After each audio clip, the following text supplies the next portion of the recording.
Another episode of AyAyAyAi, where we discuss artificial intelligence and machine learning from all perspective. And today is no different. Demetrios is here in the house, and he's going to bring, I would say, that hidden layer of jam, right? Because we all know what happens in input and output layer, but somewhere in the middle there's a black box. So that's where Demetrios and his involvement with all the people that he deals with in his community, the MLOps community. This is your homework if you're listening to the podcast today. MLOps community, go join them. It's a giant community, very useful community. You won't know what sort of jam you'll run into in MLOps community, and join their webinar. I have today Naz, and we are going to talk to Demetrios. That's right. Oh boy, I don't even know where to start, but let's get it started. Naz, what you got?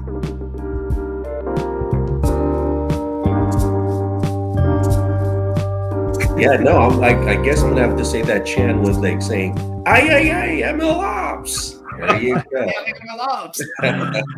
That's a new remix of it. I like it. There you go. Now, glad to have you, Demetrios. I think looking forward to talking to you for our listeners in terms of what you're going to share. And maybe, like we can start off. Earlier we were discussing sort of off the record here, right, is about you love engaging with developers. Why don't you start with that? Tell us what that is in your sort of domain, in your day-to-day, sort of excitement. Tell us what that is. Yeah, for sure. So first off, appreciate the kind intro, and I appreciate the chant and the mix-up on the chant and giving it a whole new brand coming in here. We try.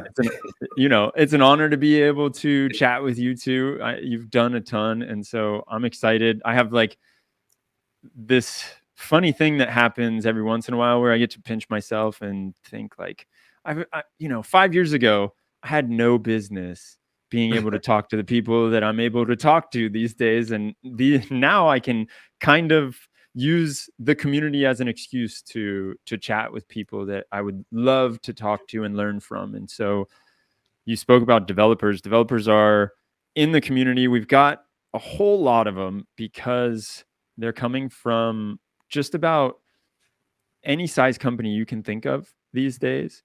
And it's hard to measure the size of the MLOps community, but we can say like roughly it's probably between like 20 and 40,000 around there, depending on how many ways you want to cut and split the pie. And I can talk about that later, but the majority of them are developers, and specifically the ones who are chiming in on Slack or in the YouTube comments or on LinkedIn and engaging somehow in some way with the community, those are like 90% developers. And I think one thing that I find is different when you are talking with developers and you're engaging with developers is the sixth sense that developers have. Like, no developer ever wants to get sold to.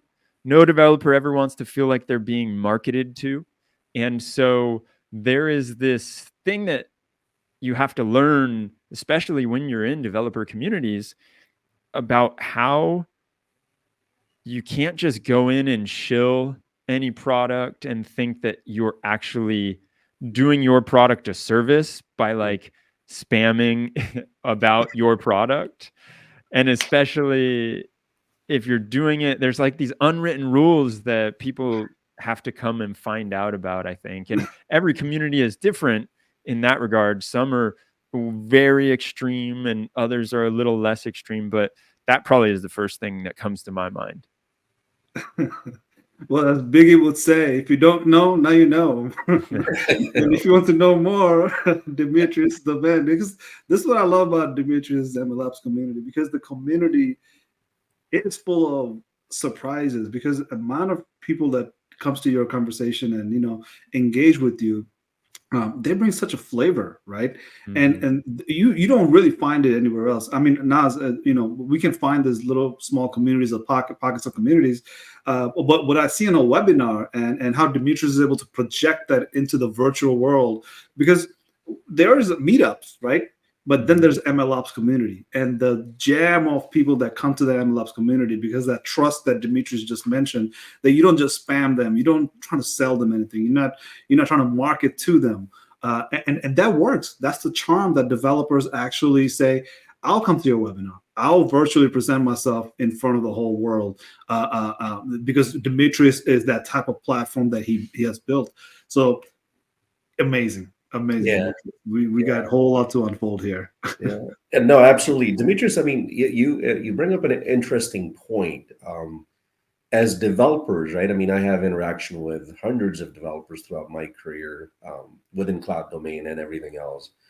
You know, developers tend to sort of what I call, they're not client facing, right? So there's a question coming at the end, and that is like, obviously they love to code, hence they're a developer. I mean, they have certain provinces within development domain. How does your community, like, again, MLOps, help developers to, give them sort of what I call, that thought process or framework to say, hey, look, it's great that you have this power that you do develop and build products, but how do you teach them, let's stay focused, what I call is, let's be client centric, because that's not their innate ability. They're more machine friendly, for lack of a better phrase, than the client facing.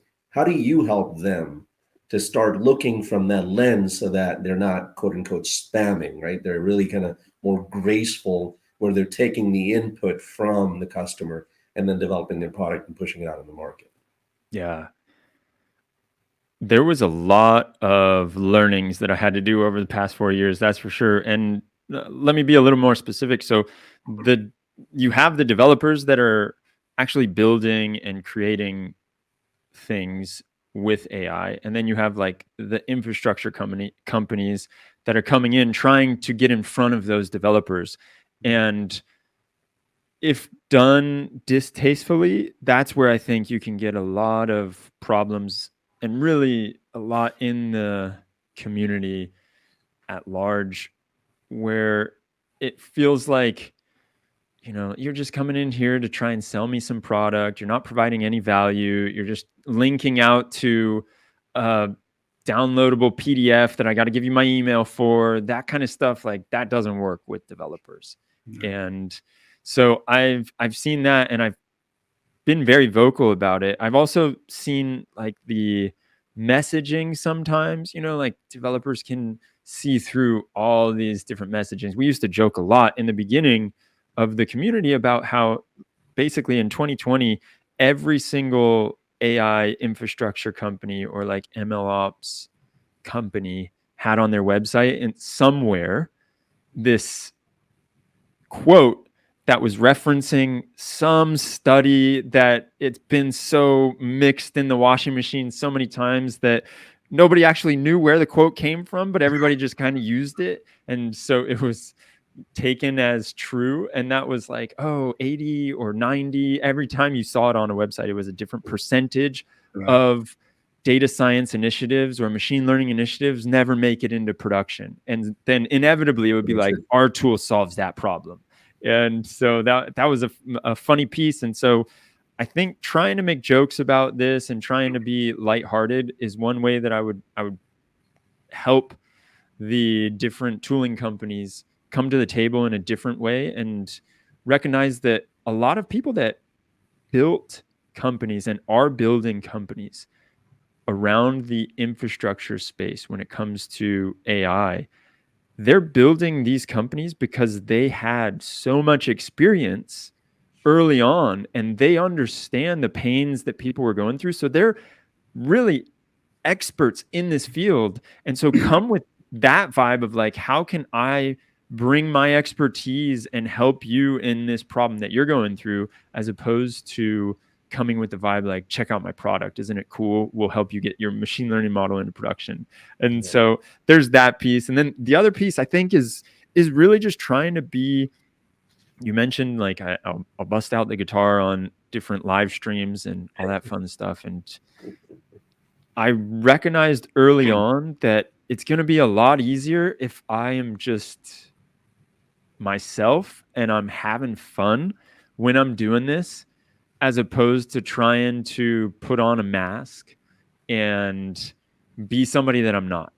And so as soon as that recognition came into my head, it was like, all right, well, I don't have to answer to anyone because the community is the community. It's not like anyone really owns the community. So if I'm going to be doing things with the community, I'm going to do it how I want to do it. And just so happens I like to play guitar and be really corny sometimes, or I like to do yoga and I make videos about all this different stuff. And these are ways that I can bring a little bit of my personal life into the to the community, and then I get to learn from other people because I think it gives people permission to be more open. So if someone sees me doing these things and they see me being that open, it allows, there's not like that barrier anymore. And so in one way or another, I think people feel okay to also bring themselves and not have to feel like they need to be someone else in the community. Beautiful, beautifully said. And there's definitely a lot to unpack here too, Asif. I think there's a ton. He just shared a nugget and a wisdom that you cannot find this stuff in the books. And I'll tell you, I mean, I'll put a quote out there and I'll let Asif kind of take it from there. But Einstein said there's two kinds of people in this world, right? One is a genius and the other one is a wise person. The difference is that a genius makes a mistake and learns from its own mistake, but a wise man learns from somebody else's mistake. Right? And what you said is just kind of like embodies that whole statement there. And it's just so beautiful. And not only that, is like, again, as you said, is like you're playful with your ingenuity, right? And you're kind of, you're coming up with and when you're like, one of the things that I've learned over time is like, if you're happy with what you do, the creativity comes, like it only oozes out of you. And there's so many things you can do, and you beautifully and eloquently described it. Asif, I mean, there's a lot to unpack. This is absolutely a great wisdom nugget here. Yeah, I think we'll get started on unpacking. But what you just said, there's two types of people in the world. I think there's two types of code in the world. One that somebody else validated, and one that you validated yourself, right? Because one that you validated yourself is the one that you find out that other one wasn't really validated properly. So, if I may, my favorite quote in the world, two favorite quote in the world is that one is that internet is slow today by Abraham Lincoln. Yeah. And the other one is Mark Twain, which I validated myself. I think he went something along the line of there's lies and there's damn lies and there's statistics.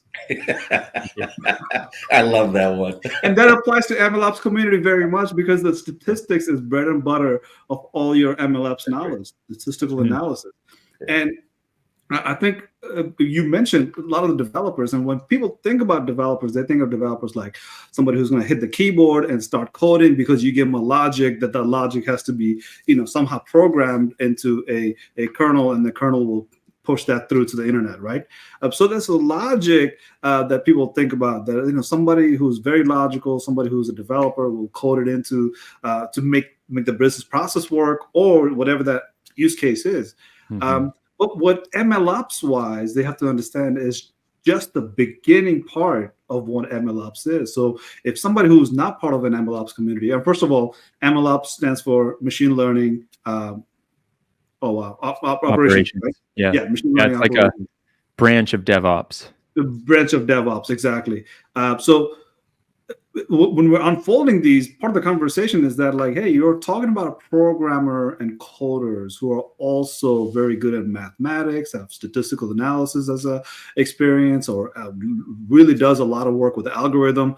They're not just coding and programming; they're also utilizing Jupyter Notebook and SageMaker and all these different tools that you, as a person who's not accustomed to MLOps, you're not familiar with these terminologies, right? What that means is that as you start to understand this MLOps community, what you understand is that they know a whole lot about everything, right? They're a subject matter expert in something, domain expert of something, and then they're coders, then they're developers, then they do statistical analysis, so when you talk about full stack developer, MLOps needs to have its own term into what does that full stack look like, right? Yeah. So I'll give you one example. A lot of people jump in 2023 and 2024 talking about LLM.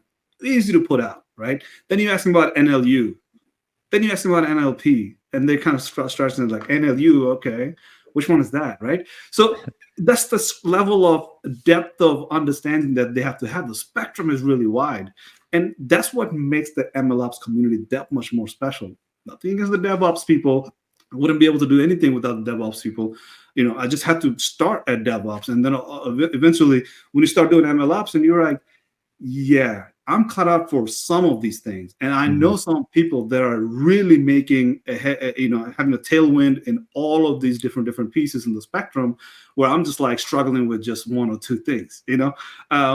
So shout outs to anybody who's in the MLOps industry and just loving it, because it's a really hard place to be in because the spectrum of knowledge is so wide. So I'm going to stop right there. I just want to give you a thought process there to continue from there.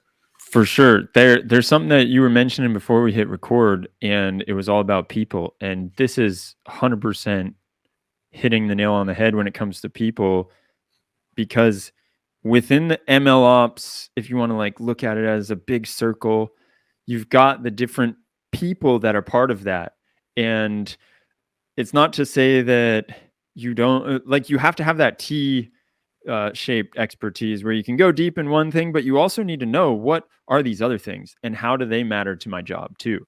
And so with MLOps, you've got the data engineers. You got to know how to get the data around. You've got to know what shapes and what schema the data is coming in and what the modeling of the data is. So that's all, like, some people call it data ops. And you've got to have those people helping you out, because without the data, you're not going to be able to do any ML. Yeah, and so there's one persona right there, right? And then you need the ML engineer who can help you with that platform if you are significantly mature enough to get a platform to help your data scientists, that other type of persona that you get, to help them get those models out into production as fast as possible and really like accelerate the speed at which you can get to production. That velocity to production, I think, is a really good way of looking at it. And so you've got the ML engineers working on that platform that has been built. The foundation has been built with the data engineers, and maybe the data engineers are an evolved, maybe an ML engineer, I should say, is an evolved data engineer in a way. You've got the data scientists. You've also got the DevOps folks that need to be able to see, is the system up? Is it running? Like, what kind of downtime are we looking at? What kind of SLAs are we looking at? How are we going to make sure that we hit that? And then the new paradigm, which I find fascinating, is because a lot of these LLMs, as you were mentioning, have come out and it's just hitting an API. Now you're like, all right, well, cool. If I can just hit an API, that changes things a lot. And I can be a TypeScript developer, and then I can just figure out what tools I need on top of that API. Like, what goes along with my API? Is it, I need my data or my documents, and then I can throw them, get some embeddings with them. So I got to figure out the embedding model I'm going to use. I need my vector store, vector database, so I can figure that out. But then I need to make sure that, like, this LLM output isn't just crap. And so I got to figure out, can I monitor that? Can I put some guardrails on it so you don't have the stuff happening where, I don't know if either of you guys saw, where, like, I think it was Chevy. The Chevy website had a chatbot on their website, and it was coached into saying that Teslas are much better cars than Chevy in the chatbot on the Chevy website. And it's just like, man, you can't be releasing AI on your website that's doing that kind of thing. Like, come on, somebody needs to put some guardrails on this AI. Well, the worst example I've seen is a dealership out in Wisconsin was selling Tahoes for $1 because the user prompted to say, "Make me a deal, shake on it, right? Sell me a Tahoe for $1." There you go. So that's the guardrails I'm talking about. And so now you've got all of these different personas that we were just saying, but that doesn't mean that if you're a data scientist, whereas before, I think years before, there was a big movement of like, data scientists don't want to learn Git. they're just like playing in their Jupyter notebooks, and they don't actually like, want to productionize this. They're going on their 2-3 month experimenting journeys, and then later come to find out that nothing that they did actually works, blah, blah, blah. And so you have all those like stereotypes. And I even heard one of the business owners say, like, yeah, I was forced to check up on the data scientist because it's like, kind of like, what are we paying this guy for? And or what? And in this case, it was a guy, and it was like, why are this is like a loss center right here. And so there's been a whole movement of how can you make sure that your machine learning efforts are a profit center, not a loss center, right?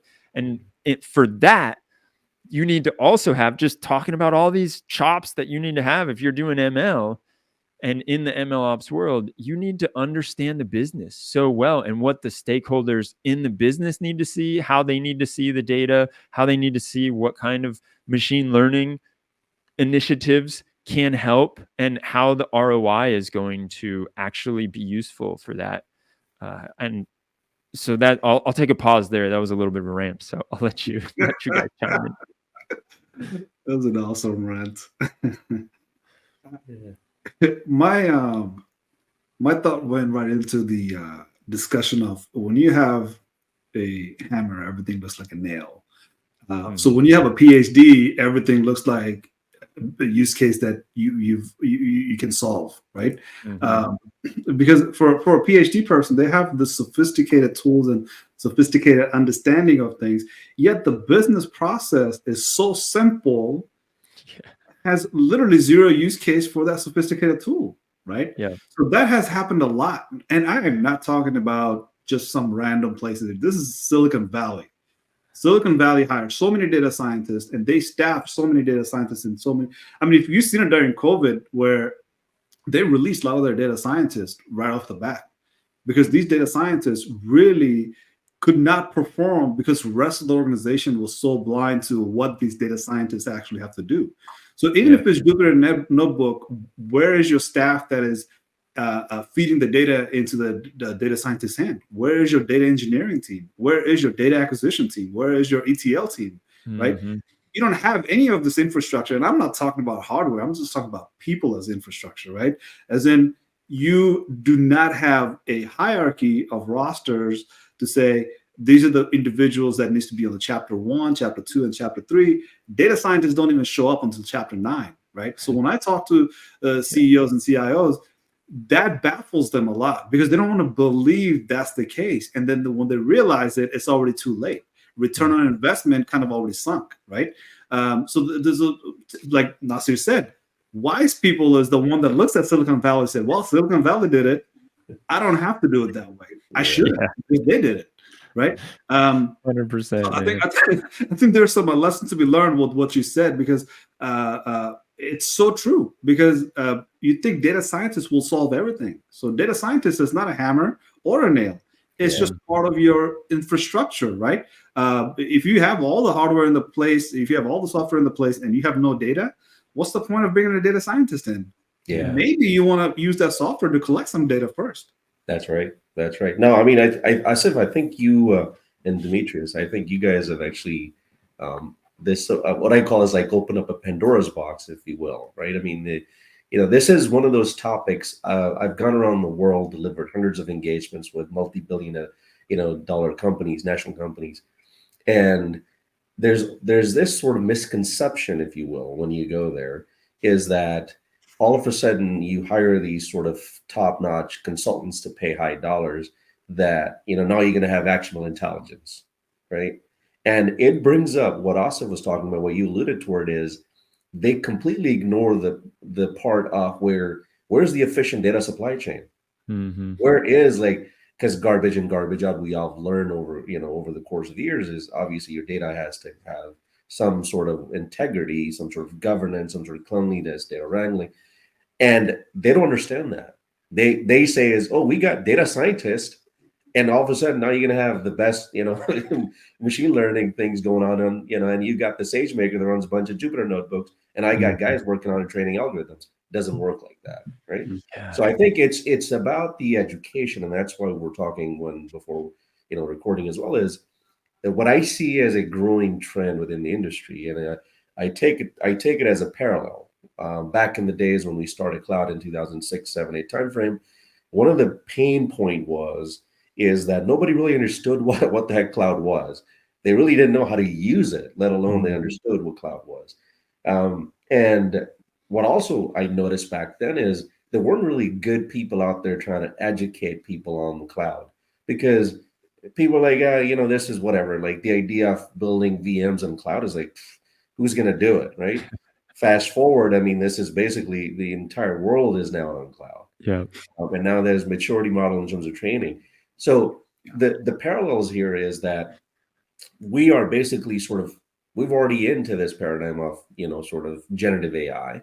MLOps are that critical to make sure that, the deployment's easier, the practices are embedded. To your point, again, we're listening to customer, telling vendors, all that good stuff. But at the end of the day, I mean, if you don't know how to do any of this, right, how can you do it better? So people like yourself that are actually, promoting communities and engaged on a day-to-day basis, I mean, that's a noble cause. I mean, call it, sure. I mean, for profit, not. I'm not going to get into that detail. But the fact that you're engaged, you're helping people not only, and that's developer communities, right? It's like, hey, this is a technology, we sat on it for so long. Let's be wiser now, right? Let's help those that need help. Let's educate them, because in my industry, the educated clients are far better clients because they can ask you right questions. So it's the same thing as when you educate people on this technology, then you have smart developers as inherently byproduct of that, because they're asking the right questions to the developer, driving the right products out, which then sells themselves, right? Yeah. So it's an interesting paradigm we're in, but both of you guys, I mean, this is, as he said, it's a sort of a, Pandora's box. I got a little bit of a funny story on a tangent that you were talking about there, on how you have to understand the data that you have, and you have to understand that you need that data, and you can't really build machine learning if you don't have the data, right? I was talking to somebody who was saying how they went into a company one time, and it's going back to this, you think you need a data scientist, but really you need a data engineer. And that's probably, before you get to the data science level, you should start with the data engineering level. And they went into this company and they started working, and they were like, oh, well, I need data. They told me I was going to be able to have this data, and everyone says that we have this data. The data stream is here, but when I looked into it, it hasn't been working since 2006, and nobody noticed.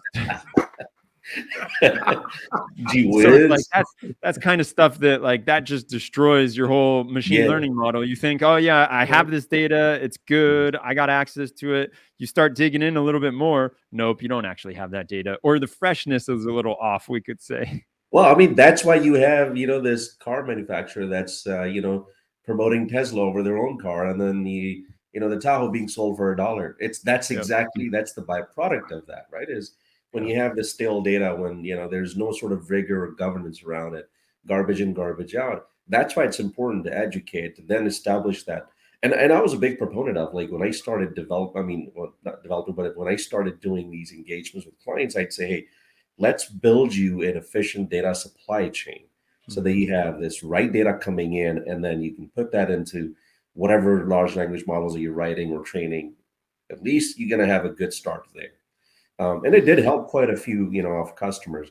But it's a learning curve. It's an education, right? Because I mean, it's essentially what you get is pushback, where it's like, no, you're not solving my problem. But it's like, well, yeah, we're trying to get to, the core of the issue. Yeah, you got to be patient.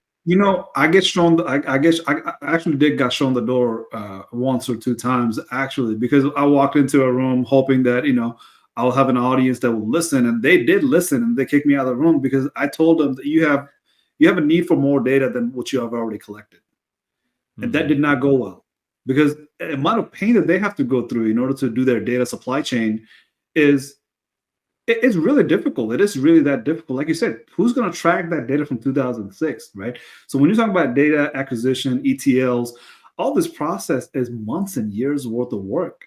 Yeah. I can go into the future, but let's not do that because there's no point of talking about the future if we don't have the past correct, right? So the past is this is how I frame the whole supply chain. Let's call it a data portfolio. If you look at a data portfolio and you don't have one in coming years and months, you have done very well for the last few years and decades without a data portfolio. You're not going to do that great in the near future without a data portfolio, because that data portfolio will be just like your fixed asset portfolio, your other asset portfolio, right? People will look at that and say, you literally cannot sustain yourself against your competition because all your competitors already have those data portfolio. So when you start talking about data acquisition all the way to utilizing those data for AI and machine learning purposes, if you look at the pain point that you're already addressing, you have other solutions like synthetic data, right? You have other methods that you have to explore. If you bring in a data scientist who will take years and months to figure out that your data was been collecting in an Excel sheet and it's not even CSV worth it, right? It takes months and years for them to actually realize that. But if you upskill your workforce that knows your business process very well, been there for years, knows what sort of data gaps you have, knowledge gaps that you have, if you're able to take that experience, the subject matter domain expert, and say, I'm going to upskill you for AI machine learning purposes, specifically focus on the data acquisition side of things, data portfolio side of things. If I can have you upskilled and engage on that topic, how would I save not few $1,000s, I think hundreds and millions of dollars, right? And then because your workforce is already engaged with your business process, they can turn your data reports in within the next 24 hours and say, I've been tracking this for years. I already know we have this data gap, right? Because they understand this nature of data. And if you upskill them for AI machine learning purposes, now they look at the full cycle and say, this are the ducks that we have to put in the row and actually engage with AI machine learning eventually. But right now, this is the problems we have to address. So that data portfolio and the people side of things, right? That people, process, and technology, forget technology, right? Look at the people that you have in hand, upskill them, find out what process they will do, and give them an end vision for that technology. If that technology is not developed in shorter time frame, because you went through that process of not hiring a data scientist, you can come back and tell me how that went. Because I'll tell you right now, that's the way it goes. Is the people processes the data, processes the AI machine learning. At the end of the rainbow is the technology. And that technology is a shorter life cycle, cost very little, rather than go say, I'm going to hire a data scientist that is PhD from MIT for $350,000. I'm going to hire 5 of them, and I'm going to have them sit around and bring the hammer and break everything and tell me 8 months later that, sorry, we didn't really have anything to prove here. We were just exploring and discovering. And sorry, we have a better project to go to because you have everything on Excel sheets. We don't deal with Excel sheets. There's something fascinating that I heard from the Financial Times and how they do this, because we say this all the time in the MLOps community. Just like DevOps is very much an organizational practice, MLOps, since it is a branch or a offspring of DevOps, is just as much an organizational piece to it. And the Financial Times interview that I did probably like a year ago, I think they are doing something fascinating when it comes to this, because it's really easy for anyone at the company to throw questions over the wall for the data team, right?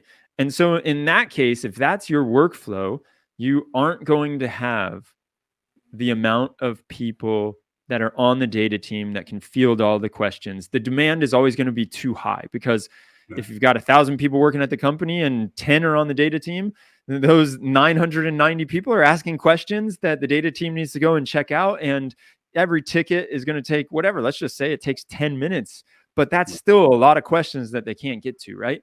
So what they did, which I thought was fascinating in the organizational sense of the word, on how to make their data more valuable and also their teams understand the journey and understand what the value of the data is and how you can use different technologies at the end of that supply chain, as you were talking about.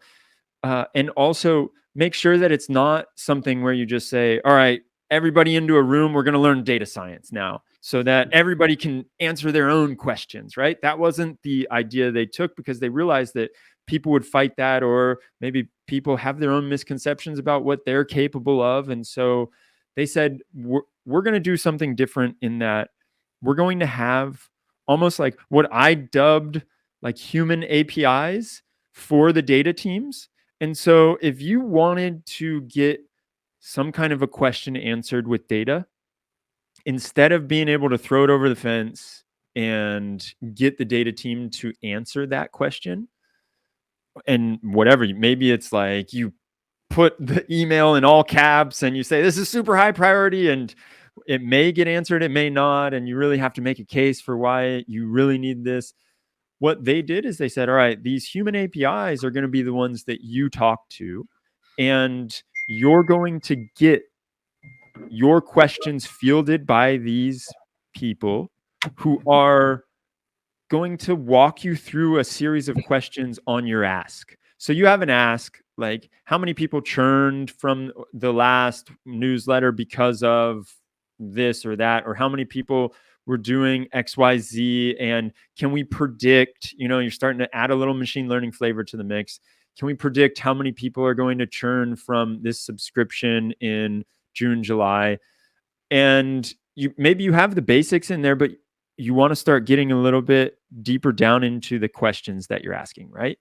You go to the human API, and the first thing that they say is like, okay, let's say we answer that question. What are you going to do with that information? What is the tangible action that you're going to do? Is it just like, oh, cool, now I know, and now it can like stew around in my brain for a little bit, and maybe I'll have some stroke of inspiration later on? Or do you need that question answered so that you can then do something else in your workflow to get some high value piece of information pushed forward? You're moving the ball forward in some other way. So I thought that was a really cool way of looking at it, because it would be syncing with the human API, and the human API would try and help you learn from your question and learn from how you are trying to go about it, and then help you figure out if there's a way to get that done without you needing to send it over to the data team.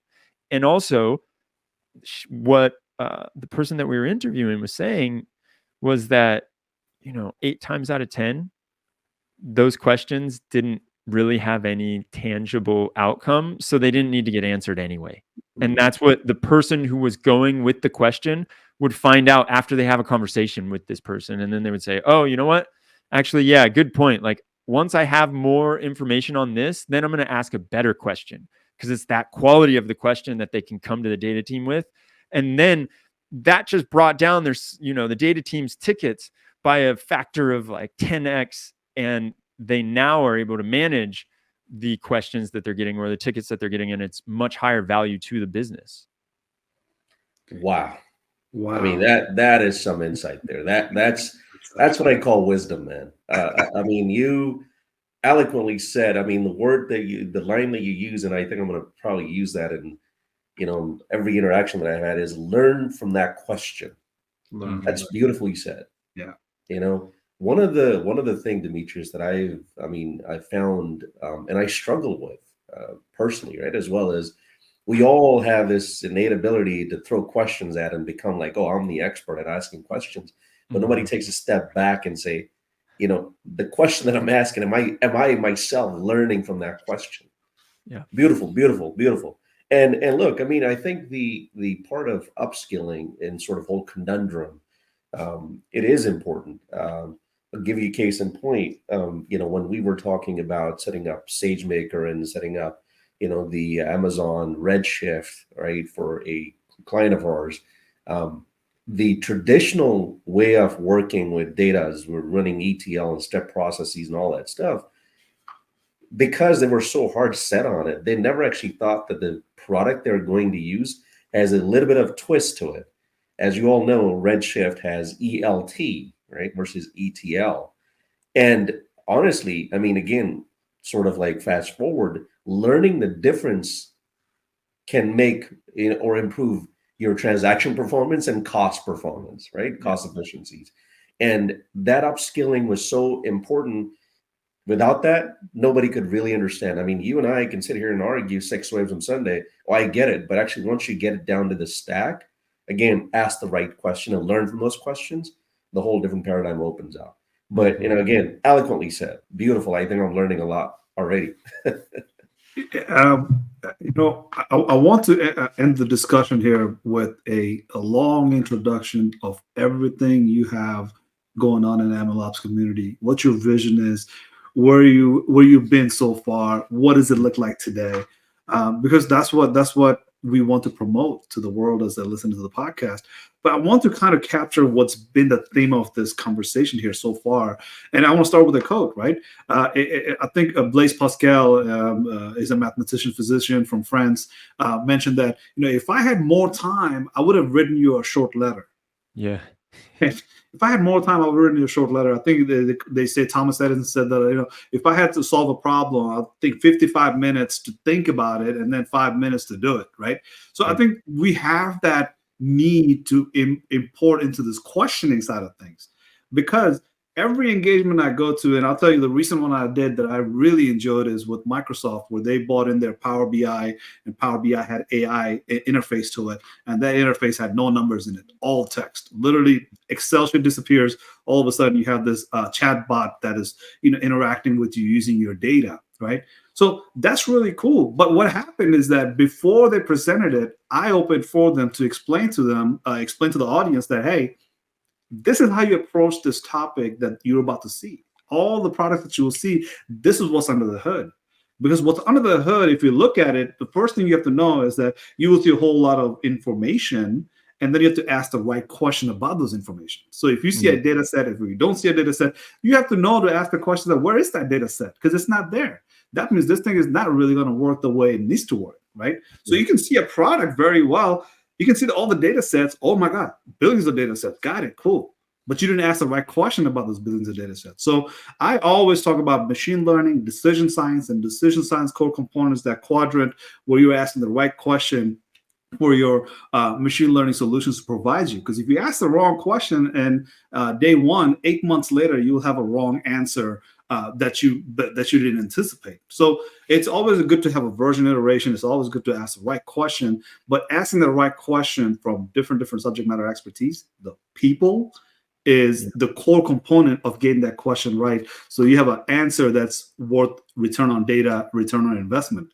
But I want to take the opportunity here to learn about your MLOps community. What do people need to know about your vision, and where are you heading with MLOps community, or just your professional life? What do people need to know about where you've been and where you're heading? Yeah, I mean, I'm just so grateful to be here where I am right now. I was mentioning beforehand, right, that 5 years ago I was teaching English and my daughter was born, and I thought, oh, I think I need to get a real job. I can't be doing this English teaching in Spain anymore, because 3 months out of the year, people just go to the beach and they don't want anything to do with English learning. And that was the transition into tech. And I never could have imagined that I would be here as part of, like, kind of I'm not going to say the face of the community. I never could have imagined that I would be here as part of the MLOps community, and as someone who's making all this different, basically getting to talk to people like yourselves, getting to talk to other people that I find amazingly interesting. And that's been a huge blessing for me. So as far as my vision, I always laugh, because I'm like, no matter what my vision was, I could have never envisioned being here right now where I'm at. And so I'm trying to be more intentional about where I go. And I am trying to make sure that I'm learning all along the way. And I'm learning in many different facets now. And that's what is really incredible too is because I get to learn how to be a business owner now. I get to learn how to lead teams. I get to learn how to focus. Like that's huge for me. Focus on where I want the product to go, the MLOps community. If we have products that we are making revenue from, what products are those going to be? How can I make sure that those are the products people want? So I'm learning about all of these different pieces. All the while, I still get to interact with amazing developers doing some of the most cutting edge stuff on the forefront of this technology that everyone says is going to change the world. And I just, by happenstance, find myself here. So that being said, I mean, we've got all kinds of stuff in the community that we're doing. And if anyone is interested, I'd love for you to check it out. We've got virtual conferences. I'm having one in February, actually, and February 15th and February 22nd. We are in 37 cities around the globe for in-person meetups, and that's all decentralized. Anyone can start their own virtual meetup in their city, or sorry, not virtual, in-person meetup in their city, and then attract like-minded people. And then I've got a podcast myself where we talk with different people about the challenges of putting machine learning into production or using AI. These days, it's a lot of LLM talk. And yeah, a newsletter, obviously, basically any medium of getting the word out about what we're doing, we probably have it, the newsletter, blog, podcast, talks, tech talks, all that fun stuff. And it's great because it's all an excuse for me to grab my guitar, play guitar on these virtual settings, virtual stages, or to talk with smart people. Oh yeah, well, the playing guitar and singing a song that was written by ChatGPT. How cool is that? Yeah. I could do that. Or my favorite thing is to just get people in the chat to prompt me. Right. Instead of giving ChatGPT lyrics. I just say, you throw in the prompt, I'll figure out the lyrics. I'll be your ChatGPT for a little bit. We'll bring it back to the human level. I'm going to think about it until the next webinar, and I'm going to actually put that in the chat with like, this is my prompt for you. There we go. I'll sing all about it. I'll give you a 2-minute song. Beautiful. No, that's amazing, man. Amazing. Your website and your contact information and preferred method of communicating. I think, we want to know that. So that way, like, the amount of the community and the amount of people that you have in it needs to be really sought after, as in just for purposes of to get started, right? Not necessarily, going and start digging with a shovel, but just to get started, because to engage with the right people and listen to their perspective from their experience is highly valuable. And I think that's a necessity that organizations are picking up slowly. I think quite rapidly, but just not in every pocket of industry, because not everybody's interested in AI the same manner. So how do we get in touch with you? What's the best way? I think LinkedIn is probably where I'm most active these days. And I tend to share the funny videos, or I tend to share the learnings that I've had or different insights from talking to people. That would probably be the easiest way to connect. I usually connect with just about anyone. I'll collect connections like Pokemon. So with that being said, we definitely want you to come back because nice. Now that we had the conversation started, we need updates, right? How things are going, where things are going. I want to end this conversation with this. What you have in 2024 is unfathomable, because in 2022 there was ChatGPT at the end of the year. Whole 2023, everybody, I'm talking about academics, industry, and media, AIM, all they talked about is ChatGPT with zero budget. Mm-hmm. Come 2024, everybody's talking about the budget, and now they're trying to figure out what the technology is, because it's beyond ChatGPT at this point. Yep. So your community will grow triple the fold, and I wish you all the best and luck. When you come back, you just tell us how crazy it has been for you since we last spoke. Yep. Trying to ride that hype wave. That's what it is. Surfing is fun, man. It is wild to find myself here. That's for sure. And I really appreciate you guys having me on. This was super cool to be able to chat with you and learn from you all. But so how do you say AyAyAyAi though? Yeah. AyAyAyAi. Ay, caramba, man. All right. Now you're part of the club, man. You're indicted into the chant club. Oh, that's classic. Yeah, it's been a humbling experience learning from you, Demetrios. Thank you for sharing all the good stuff with us and all the ugly underneath it too. You're too kind, man. But thank you. You've been a true scholar and a gentleman, and you taught us a lot for us, for our listeners. So thank you very much on that. Appreciate that. Thank you. Talk to you soon. Talk to everybody else next week through AyAyAyAi podcast. AyAyAyAi, MLOps.